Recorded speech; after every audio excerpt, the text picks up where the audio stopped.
Hey everyone, this is Lucas DiPietrantonio, and welcome to Trade Secrets, where we dive into the journeys of some of the best and brightest in e-commerce and entrepreneurship. Today I'm speaking with Jonathan Eppers, the CEO and founder of VYBES. VYBES is a Los Angeles-based CBD beverage and lifestyle brand focused on bringing wellness and balance to modern, busy lives. In this episode, Jonathan and I talk about his transition from technology to the beverage industry, the trials and tribulations associated with his past startup, Radpad, and how Jonathan is combating the mental health crisis in America, one beverage at a time. To learn more about Jonathan and VYBES, visit idrinkvibes.com. That's idrinkvybes.com. Jonathan, thanks so much for joining us today. I think you have a really interesting story to tell just in terms of how you started VYBES and where you've been throughout your entrepreneurial career. So can you take us through how you've gotten to where you are currently and how you started VYBES? Sure. And thanks, Lucas, for having me on to talk about VYBES. You know, I was talking to someone the other day about VYBES because they were asking me how I went from tech to beverage. And if you would have asked me a couple of years ago if I'd ever be in the beverage industry, I would have said probably never, because I knew nothing about how to make a beverage or how to start a beverage company. My background has always been tech. And I moved out to Los Angeles about 15 years ago to work for MySpace. That kind of dates me a little bit. And then I went over to eHarmony and I helped lead product over there. And then I started a company about 8 years ago called Radpad. And Radpad was much like an Airbnb. It was a marketplace business focused around long-term rentals. And so VYBES really kind of happened on accident. With Radpad, we were plugging along and we got in some litigation with our largest customer, Craigslist. And 2016, the year this all was happening, was probably the most stressful period of my entire life. And for the first time ever, I understood what anxiety really felt like. It's debilitating when you wake up and you're up and you can't focus on anything because you have this feeling like something bad is going to happen to you. And people have different forms of anxiety and different levels of anxiety throughout the day. But it was so bad for me, it made it tough for me to even focus on work with my last company, Radpad, particularly at a time when the company needed me the most because we were in the middle of litigation and growing. And a friend of mine one night asked me if I'd ever taken CBD. And I wasn't familiar with what CBD was. I'd never even heard about CBD. And this is back before CBD became as big as it is today. 4 years ago, not many people knew what CBD was. And I was definitely one of those people. But I was so desperate to feel better that my friend told me that CBD helped with anxiety. And so I went to a local natural food store in LA called Erewhon. I picked up some CBD oil and I started taking it and noticed a pretty big change in how I was feeling after a couple of days of taking CBD oil. And I wasn't just taking a little bit of it. I was almost like medicating with it all throughout the day. I'd take some in the morning, I'd take some in the afternoon, I'd take it again at night. And after a couple of days, I started noticing the anxiety subsiding. And to be honest with you, I didn't believe it was this thing that I had bought in a grocery store that was working. I thought it was just in my head. And as I stopped taking the CBD oil, because it became something that, you like taking medicine, you have to remember to do, the anxiety started coming back. So I started taking the CBD oil again a second time, and that's when I realized this stuff actually works. And that was sort of what was sort of the genesis of moving from tech into the beverage industry, the beverage world. Do you mind telling us what happened at Radpad?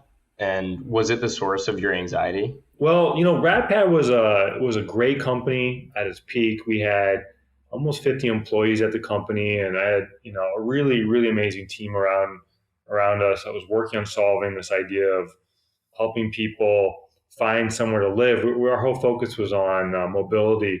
And when people can be mobile and they can move, they can pursue opportunities which help them work their way up sort of the ladder in life. And so it was a mission-driven company, and we were very focused on it. But when I started the company, we had this chicken and the egg problem, as all marketplace businesses do. You got to have apartment listings to bring in renters, and you got to have renters to get landlords to list their apartments. So we were taking internet listings anywhere we could find them, and one of the sources was Craigslist. And Craigslist ended up suing Radpad for that. And unfortunately, the merits of the case were never argued because I don't think Craigslist ever intended to really whether they believed or not, whether their arguments were actually valid, but their intention was to put us out of business by tying us up in litigation for as long as they could. And they nearly succeeded. And that pain of understanding that you have an adversary who's using the court systems and the fact that they're far more capitalized than you are to try to kill you was a realization that once I came to, it was devastating. And my focus was just trying to softly land this company so that people didn't lose their jobs and all this hard work. And I mean, we had millions of people that were using our platform to find apartments all around the country, and landlords that were using it to list their apartments and find tenants. So to have to end in the way that we almost did was pretty tough to realize. But we were fortunate enough to sell the company. And after I sold Radpad, I took almost an entire year off.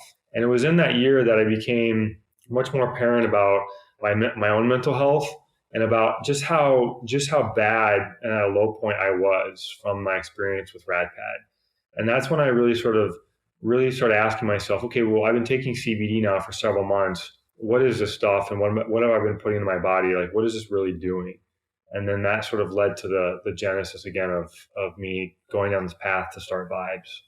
Yeah, it was actually discovery and for self-betterment and to help other people. And I think CBD has grown and evolved so much, and now people are really discovering the benefits, where the growth of VYBES has very much been in tandem with everyone else's discovery of what this is. And brands are really the ones propelling that discovery.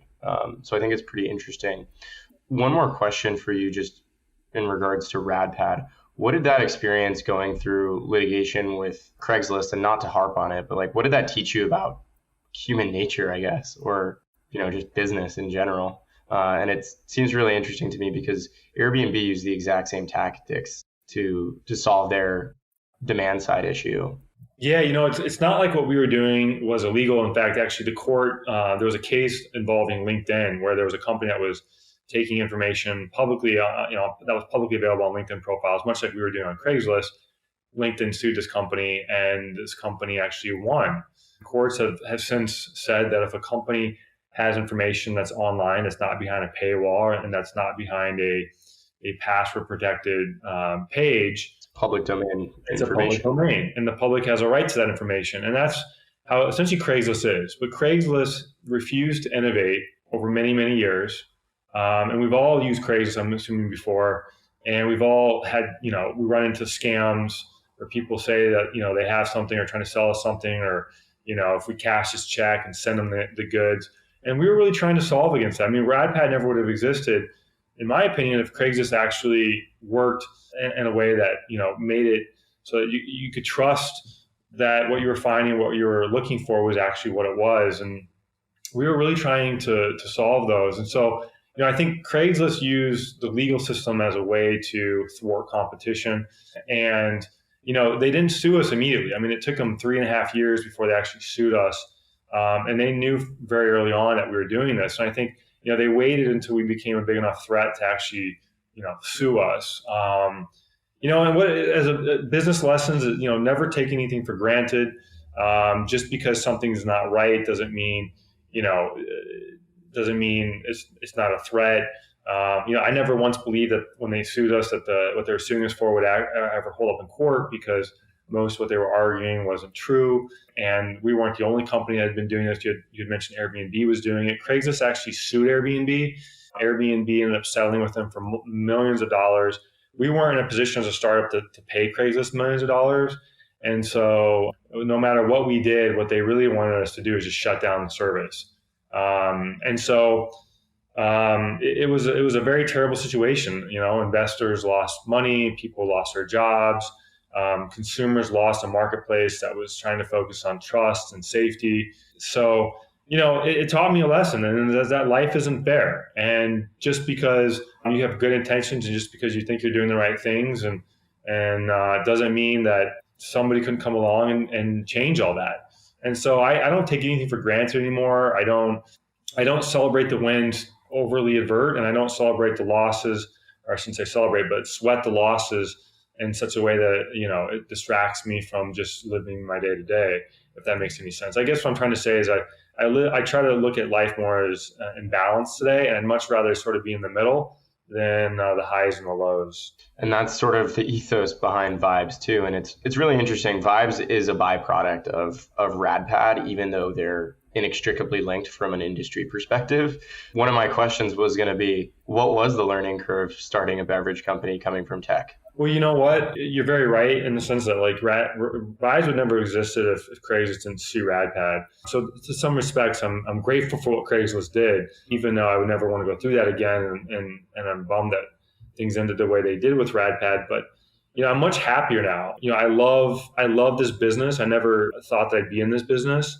I had no intentions of starting a beverage. What I wanted was to take CBD and consume it in such a way that I didn't have to put it under my tongue as an oil. And I wasn't embarrassed to do it in front of my friends. And I thought beverage would be the best format to share this incredible compound, which I happened to discover before I think a lot of other people discovered it. So I kind of got just lucky. A lot of it's, I think, about right time, right place. And for me, I discovered CBD before a lot of other people did, before it got huge in society. But starting it was, honestly, the hardest part about starting any business is just taking the first step. That's the hardest part. Waking up one day and say, okay, you know what? I think I'm going to do this. And, the question is, well, what do you do first? And the first thing I did was I called some friends of mine that I knew were in the beverage industry, or they were in sales, or they, for example, one of the guys I called was an old friend of mine who recruits for Red Bull. And I called him and I asked him, I'm like, I'm thinking about making a beverage. Like, how do I do that? And he kind of gave me the background on how I might do that, which was there are companies here in the US that help companies like you or innovators like you want to make a beverage. They're food scientists, flavor houses. And so that led me to calling up a couple that were in LA. And next thing you know, I'm sitting in their lab talking about, this beverage that didn't exist, which didn't even have a name yet. And which quickly became one of the most Instagrammable bottles or beverages in recent time. How did you guys go through that branding process? It's so interesting to me, packaging design being such a force of organic virality for a brand. When you talk about someone like VYBES or a brand like VYBES that hasn't done any paid media advertising or customer acquisition, it's all been organic for the most part.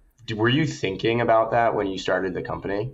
Obviously, you wanted to create a great brand, but were you effectively and actively thinking about how can I design a product that people will resonate with and want to share?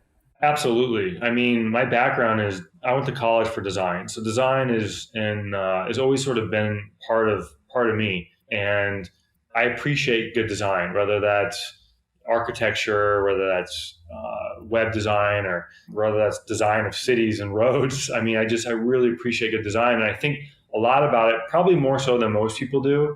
I get annoyed, for example, when doors open up a certain way and they should open up, in my opinion, a different way that would make it easier. So when it came to starting this beverage, yes, like I thought very much about how would I communicate through the bottle, which is the first thing people would see, what this is and why they needed it.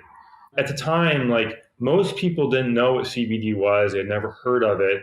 And when I told people before I ever started making VYBES or, had a bottle, what it was, most people said, you're going to really struggle because you're going to have to spend a lot of money on marketing to convince people, to buy your beverage when they don't know what CBD is. Like, why do they need this?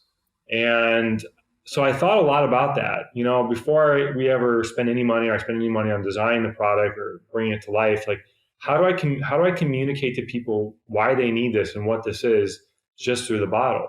And fortunately, I was introduced to a guy named Steve Reinmuth from who runs an agency in San Francisco called Some Days. And Steve was just about to go out on his own. He worked for a very high-profile design agency in San Francisco. Did a lot of work for Nike, so he's a product designer. And I was put in touch with him, and we got into a conversation. And I told him exactly what I was trying to do. And it was like he just finished my sentences. And I credit Steve with taking my vision on what VYBES would be as a brand and what CBD is as an ingredient. And he conveyed that and distilled that down into what you see today, when you look at anything related to our brand. So our label, our packaging, our website, our Instagram, the photography, all that is a language. A design, design is a language. And he created a language that I think a lot of people understood subconsciously without really even understanding what we were trying to communicate to them. They just got it. And that doesn't happen very often, I think, in brands. I think a lot of brands overlook the design aspect and are so focused on the product that they forget how important a design is. And I think in our case, having to educate people on what CBD is without telling them what it is, we were prohibited by the FDA from telling people anything about CBD. We could put CBD on the label, but we couldn't really tell you anything about it. And so the packaging, really had to reflect what CBD was without us telling you what it was. It was a very hard challenge, and I think Steve nailed it. No, and I mean, we talk about balance a lot, Jonathan, like just in terms of you living your life and what you wanted to accomplish with VYBES, and the packaging and the brand, it's a reflection of that. It's almost serene, like looking at it. There's a lot of space, simplicity, and color.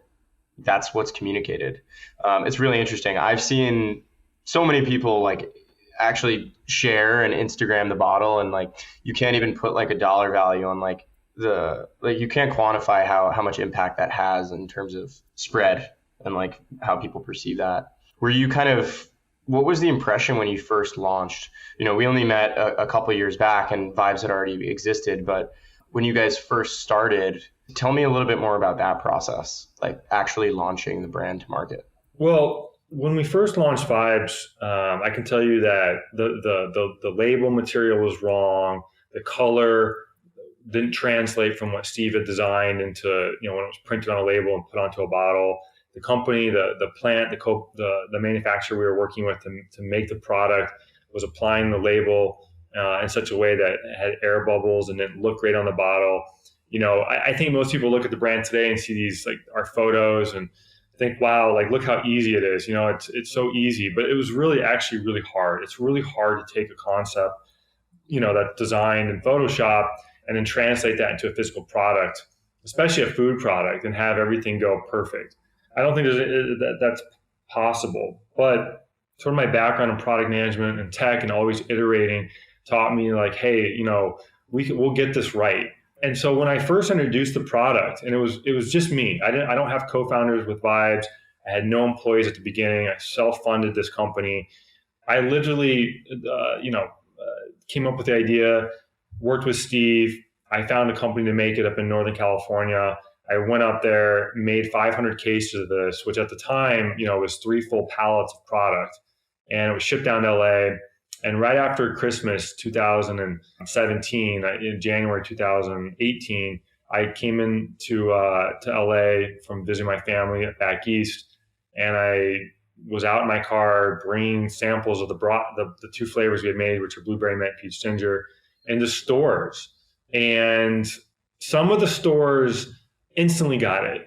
And those tended to be stores that were like cool coffee shops where the people working there were like in their 20s and kind of knew what CBD was, wasn't sure, but thought that the packaging was like super, super cool. And then there was more traditional stores like natural food stores, I'm not going to name any, in LA, that I brought the product in and were like, we're very bullish on CBD. We like CBD, but what's up with this packaging, man? Like, this doesn't look like anything that we've ever seen on the shelves before.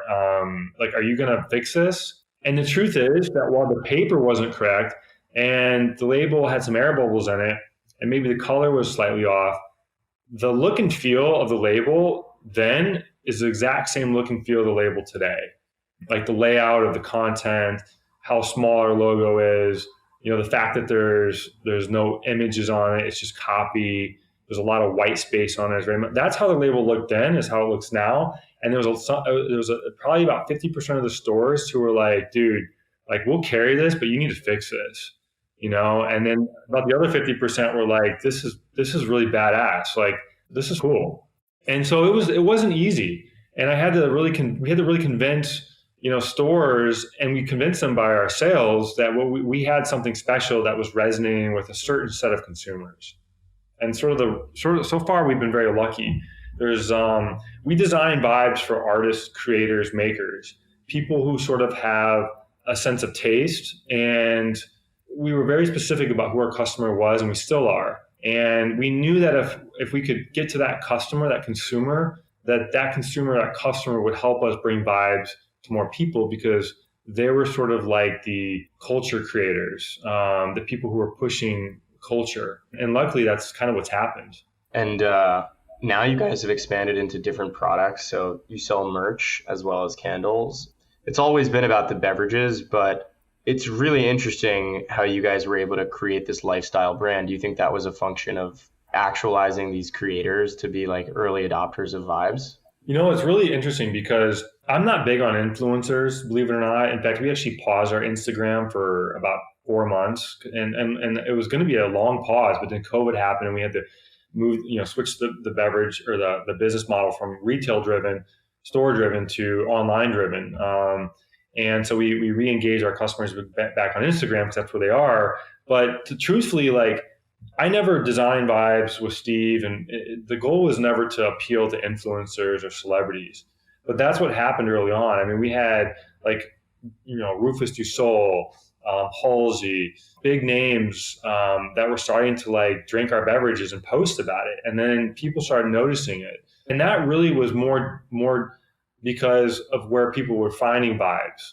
We were very specific early on about what kind of stores, and we still are, like, carry our beverages. And the stores that we were being sold in were stores that celebrities and influencers and people who I think are willing to spend more on good products were shopping. And so because we were one of the first CBD beverages, people naturally found it first, and then that sort of created this intrigue about what we were doing. But for me, the product has always stood for, our beverage have always stood for this lifestyle around finding balance in a world with overwhelming anxiety and noise. And that's why our bottle design is designed the way it is to try to replicate that feeling of finding balance.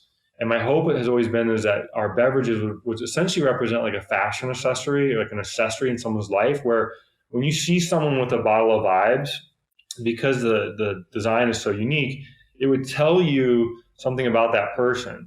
For example, if I'm caught drinking vibes at work, maybe it's telling you that I'm somebody who's in a good state of, well-being right now. I'm calm, or I'm trying to reach that, versus somebody who's at their desk drinking a Monster Energy drink. It kind of tells you about the place that person's in right now. And I think in terms of I think a lot about mental health, and my hope is that Vibes sort of stands in sort of a cool way for this goal of trying to reach a strong well-being and focusing on your own mental health. You talked about how you guys were one of the first movers in the CBD beverage space. Obviously, other players have entered the space, and CBD has gotten a lot more competitive, not just even on the beverage side of things. I think that comes with a growing market too, and more people actually knowing what CBD is.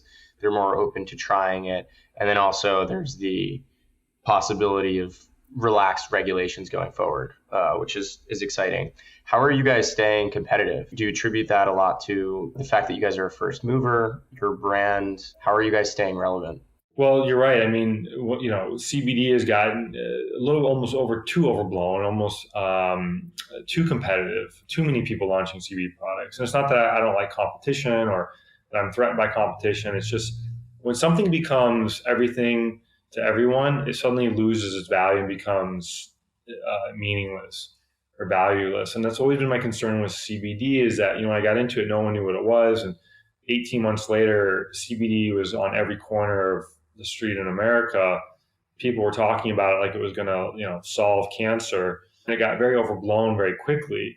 And that really concerned me about what this would do to the longevity of how people perceive CBD. But I think, where CBD is saying strong is that the CBD really does work. It's not, fake. It's a real cannabinoid that has real proven efficacy. I mean, FDA has approved CBD for use for children that have epilepsy. It's very effective at reducing seizures.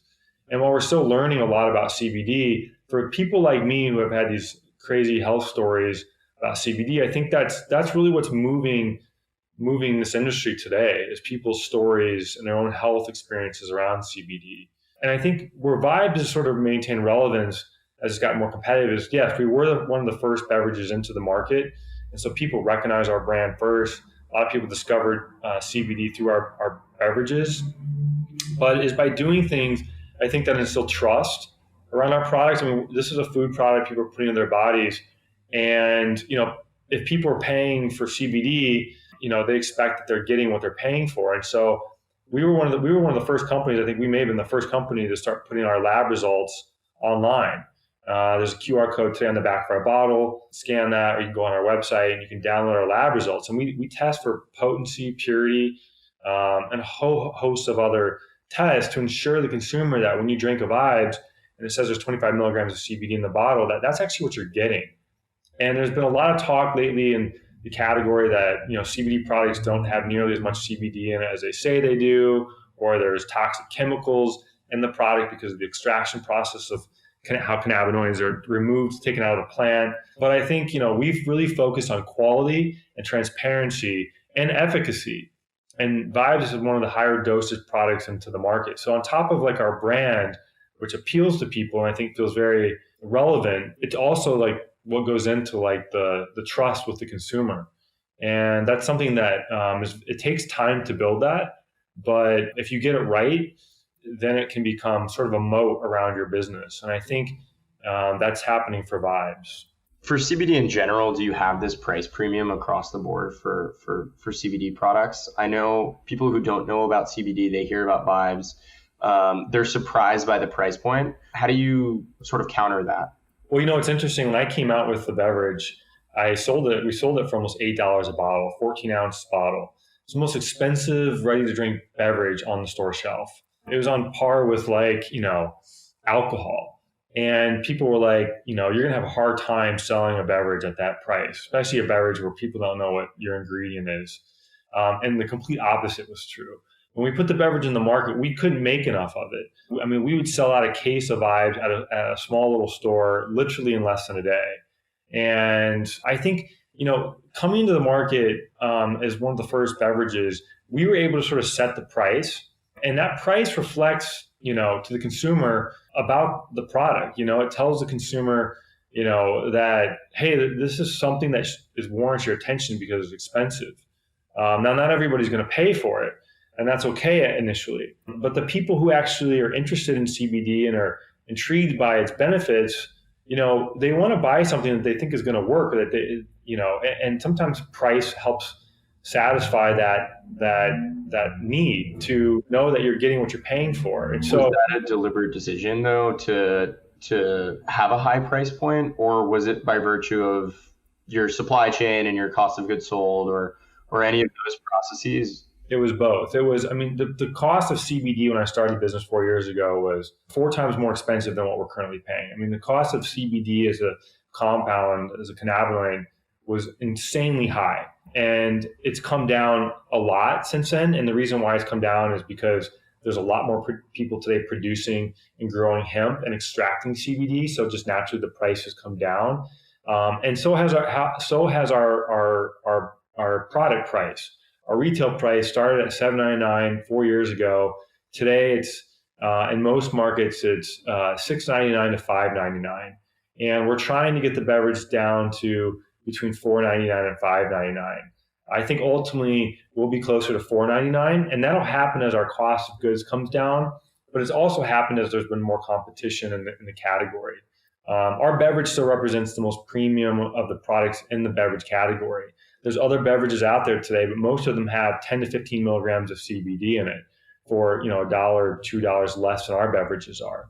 But with VYBES, you're getting 2.5 times more CBD. And we think, if you're going to buy our beverage, you're buying it because you want the health benefit of CBD. So we want to give you as much as we can possibly give you. So then why lower the price if it's proven at where it's at currently, like to $4.99? Because it's a pretty big jump. Yeah, it is a big jump, but it's coming down gradually. It's 4 years in and the price has come down almost 25%. And it will continue to come down. But why bring the price down? Well, one, competition. Competition is dictated to us that we need to be more competitive in our pricing. And so we've brought the price down. But also really the biggest driver of bringing our price down is our cost of goods have come down. So our co-packing costs have come down by a third. Our cost of our key ingredient, CBD, has come down by almost 400% since I started VYBES. Our glass costs have come down. Our shipping costs have gone up because of COVID. But, I want CBD to be accessible to the masses, not just a certain group of people who can afford to buy an $8 beverage. We think that for people to actually get the benefits of CBD, you need to consume it daily. And it's very hard to do that when it becomes a luxury. And so we want to make VYBES premium, keep VYBES premium, but we want the price to be in parity with what the average person can afford to buy and to drink every day. Yeah, that makes sense. It does, while like retaining the integrity of the brand being a super premium product. Where do you think CBD is going, and how is VYBES adapting to that? Like, I kind of alluded to this before. You guys have segued into merch and candles. I personally love the merch. I'm trying to make VYBES an all clothing brand, Jonathan. But what's on the horizon for you? Are you guys going to keep dipping into the collabs that you're doing?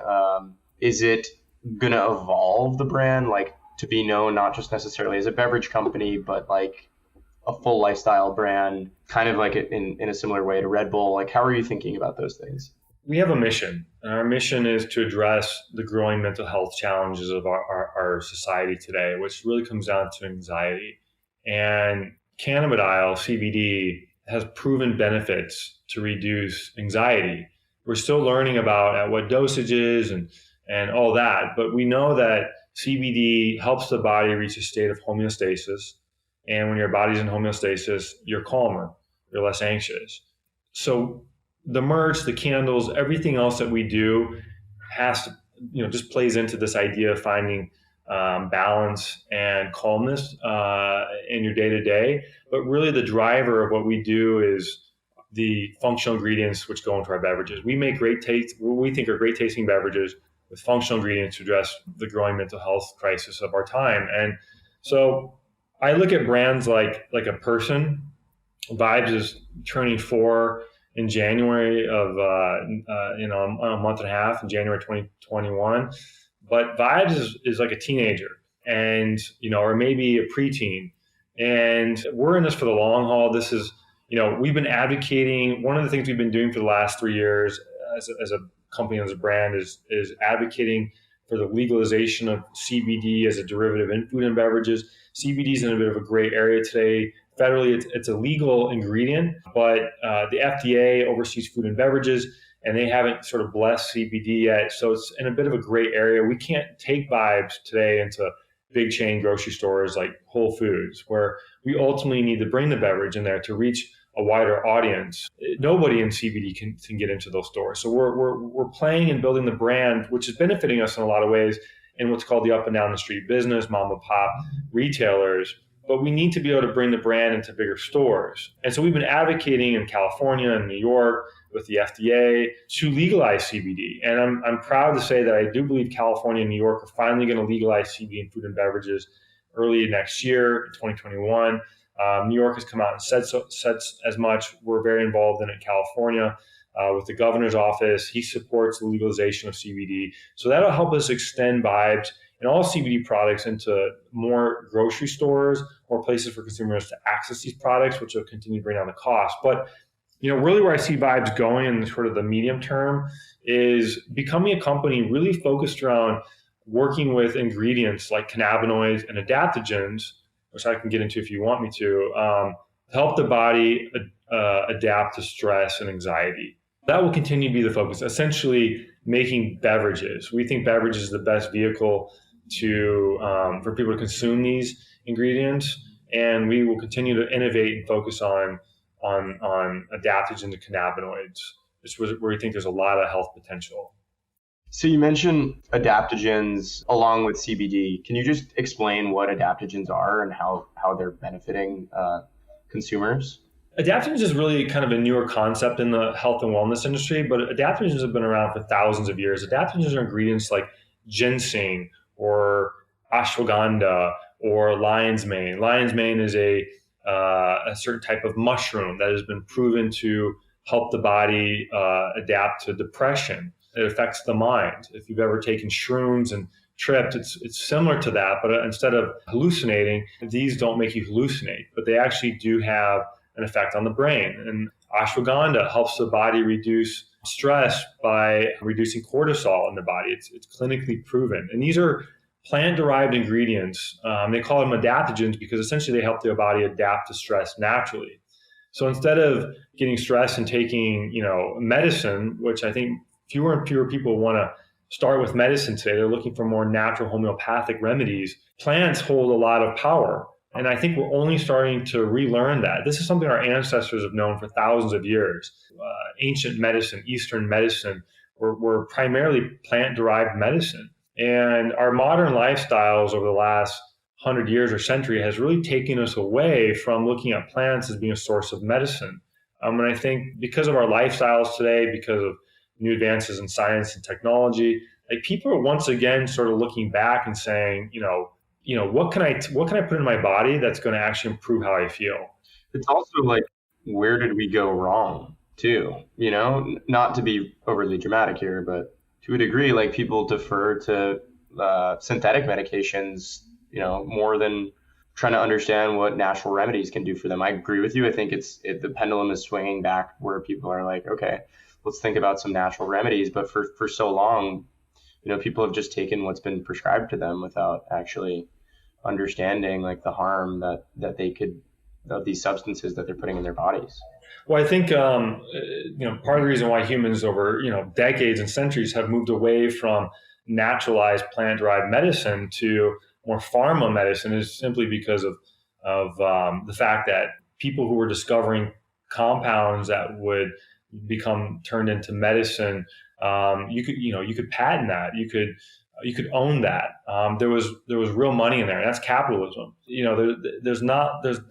Until recently there hasn't been really money in plant-derived medicine because you couldn't really own that medicine because it's natural, it's plant-derived. So it's also illegal. Well, it was illegal, right? Like until the early 1950s, hemp and cannabis, which are essentially cousins, were legal plants, and which meant that all of its derivatives and cannabinoids were legal. It was really the war on drugs, which was really a war on African Americans in the 40s and 50s. And to be honest with you, I didn't know about all this until I got into this category. Really, is what led to the prohibition of cannabinoids. And it's only been in the last several years where we're seeing this huge, as you mentioned, pendulum and how society views cannabinoids, where our laws are now catching up. And hemp until 2018 was illegal. Today, it's legal. So it's only been in a relatively recent period, i.e. the last 24 months, when this ingredient was legal again and people could actually get it, and companies like me could actually take it and make something with it for people. And that's happening now at a more aggressive pace. You just saw in this last election that just happened 2 weeks ago, where states like Oregon are now decriminalizing psilocybin, which is psychedelics. I think Washington D.C. did as well, and there's other states that are following suit. So society's interpretation of what potential plants hold is evolving quickly.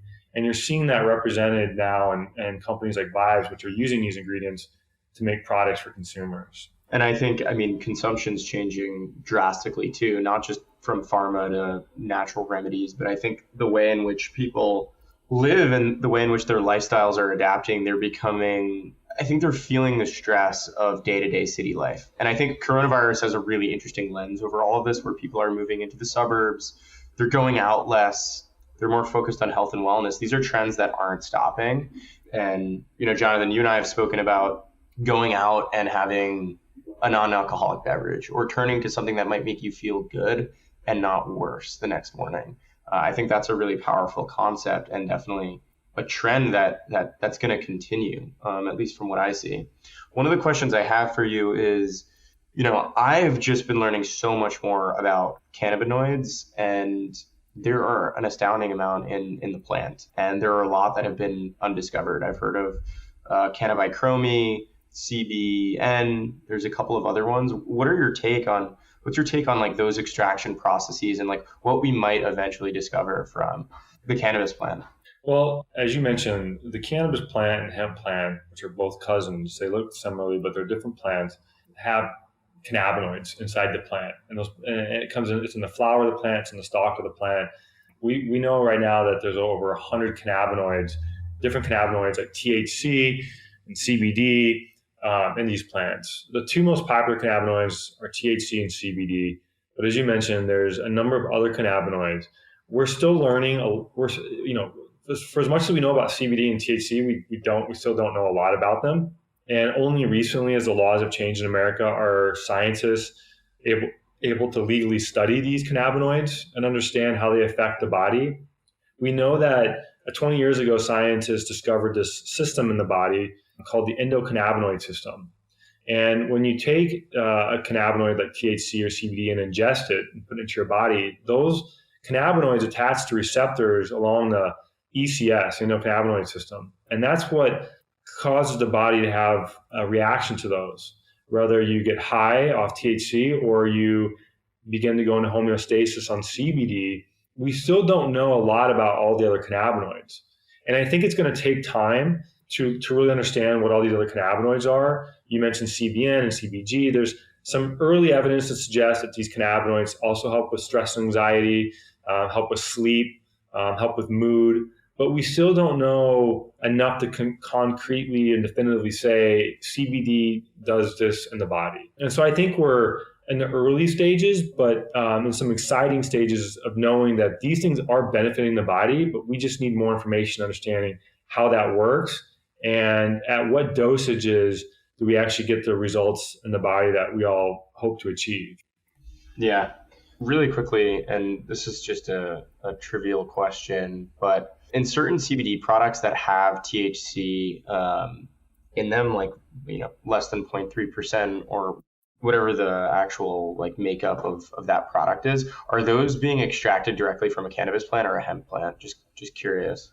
Well, so the thing about cannabis and hemp is that, first of all, the hemp plant was the original plant. Cannabis was bred and became sort of its own plant because it came from the hemp plant. So the hemp plant is naturally very abundant in CBDs and very low in THC.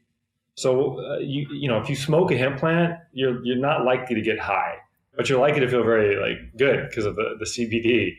Where on the other hand, the hemp plant was bred for many, many years to be low in CBDs and very high in THCs.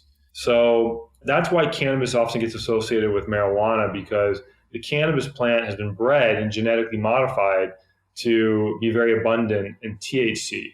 If you've ever heard the saying that today's marijuana is much stronger than our grandparents' marijuana, it's true, because the plant today has been genetically modified to produce a lot more THC.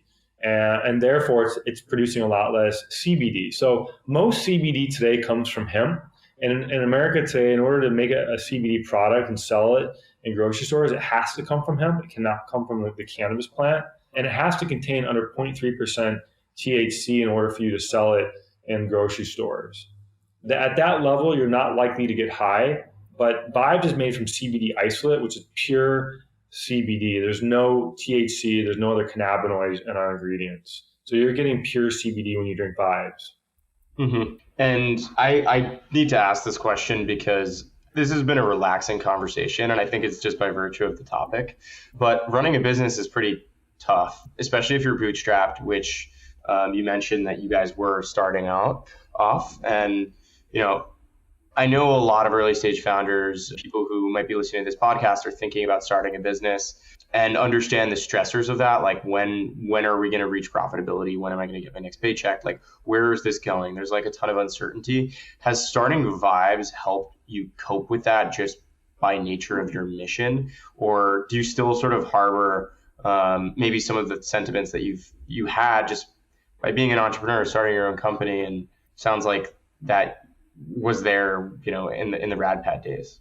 It's a good question. I mean, for me personally, and I think for all of us, we don't learn by winning, we learn by failing. And I've had a lot of failures in my life, especially in business. I've been an entrepreneur since I've been a kid. My first business was a lawn mowing business. I've done all kinds of things. And every time that I've made a mistake has been a chance to learn. No one likes to make mistakes. And trust me, like it sounds easier on this podcast saying, oh, I've made mistakes, now I'm a much better entrepreneur. But when you make mistakes, I mean, there's real repercussions and consequences of it. But, I made a lot of mistakes at my last company with Radpad. I did a lot of things right. But one of the biggest mistakes I made at my last company was at Radpad was I didn't focus early enough on the business model, about the profitability. And I think today, because of investors, this idea of raising money, people kind of put that aside and they think if I can just get my product in the market, people will buy it and it will figure itself out. That's the wrong way of thinking about it. When you're starting a business, you really need to understand how what you're making is going to make money. And I encourage all entrepreneurs to say that I speak to that are asking me about raising money, not to raise money for as long as you can. You're giving away a part of your company. And oftentimes investors get rights, and those rights give the investors priority over you when things like an acquisition happens. If you're lucky to get acquired, or if you want to raise money and get in the future, at what valuation. So don't raise money if you don't have to. And I think it's better to build slow and steady than quick and aggressively. You make a lot more mistakes when you're growing very aggressively and very quickly. Sometimes those mistakes can lead to failure. I certainly know that from my last company. With VYBES, I'm building this much differently. I'm trying not to raise money. I'm trying to do it, by just making a great product and using our profits to reinvest back into the company. So it's hard for every business is different, but by and large, I think the fundamentals are the same, which is as a business, you got to make money, and it's better to focus on that and figure that out earlier on. What's so interesting working with founders who've raised capital and those that are bootstrapped, because they're so much more judicious about their capital and where they're spending. And they're just thinking practically. I think, in United States entrepreneurial culture, there has been this romanticized idea of like raise at all costs. Like the larger your Series A is, the more successful you're going to be as a company. The faster you grow, the better you'll be. And that's definitely not always the case, as we've been seeing by so many of these companies that have been busted. But to be honest, it's kind of detrimental to the person who wants to start a company, because the only badge of success there, or the perceived badge of success, is getting a check from a large VC, rather than actually starting something that's profitable and is growing organically. Yeah, I think if the metric or the way you look at your company or success is based on how much money you've raised and who you've raised it from, like you're thinking about it wrong. Really, what matters is what if what you make is are people buying it, and then if they're buying it, what are they saying about it, and are they rebuying it? The metric in this business in beverage isn't about how many stores we're in. It's about how quick the reorder comes in. It's easy to make what I've learned is it's easy to make a product in America, like VYBES. It's pretty easy, right? Like I found a company that can help me make the beverage, design the beverage. There's another company that actually produces it. I work with distributors to sell it, to get it to the store. So I'm kind of the brand, but it's very hard once you make it to actually get people to buy it. And I think that's what ultimately matters. And for me, that's the greatest satisfaction, is to make something that makes people feel a certain way. And that's worth, because I probably have raised money before and I've learned the lessons the hard way, but you can't put a price on having a customer talk about your product and about how it's changed their life. It's so valuable. Yeah. And I'm sure just in the space that you're in, like, have there been any stories that have particularly spoke to you or resonated? Yeah, all the time. And we have people email us. And I'm always surprised, because, it takes a lot to go find a company's email address and send them a message. But, somebody who's like, if for a customer to do that, whether they're complaining or they're telling you something that they're praising you for, like, I applaud them, because they're taking time out of their day to talk to you. And we love hearing from our customers, and we do get bad and we do get good, but by and large, it's good. And it's stories about people finding VYBES, taking it, drinking our beverages, and making them feel better.